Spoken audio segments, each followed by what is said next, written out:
Number 25. A scientist investigated the effect of drinking iced water on skin temperature. They drank a large volume of iced water and monitored the temperature of their skin. The results are shown on the graph. Which explanation of the change in skin temperature during the first 10 minutes is correct? So, okay, well, let's figure out what's happening here. Excuse me. So it looks like people or subjects drank iced water and their skin temperature changed. So as time goes by, you can see that the temperature of the skin decreased and increased later on.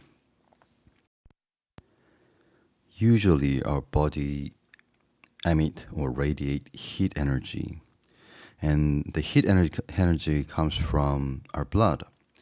So usually the blood vessel is quite close to the skin, and the heat energy from the blood goes out of the body. So when we are cold, our blood vessels constrict, and the process is called vasoconstriction.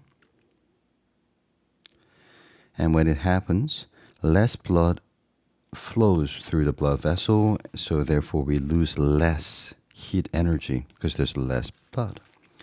And also, now the blood vessel is further away from the outside skin, so there's less energy that actually gets out of the body.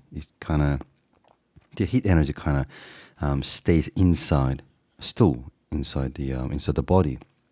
Therefore, we can actually keep our body temperature, the constant body temperature, and that process is called homeostasis. So the whole thing is a part of homeostasis, and the meaning of homeostasis is the maintenance of the constant internal environment. So we keep ourselves warm, like at 37 degrees Celsius. So the answer should be either B or A or B. And occurred reducing blood flow to the skin is the correct one. Hence the answer should be B for this one. B. Okay?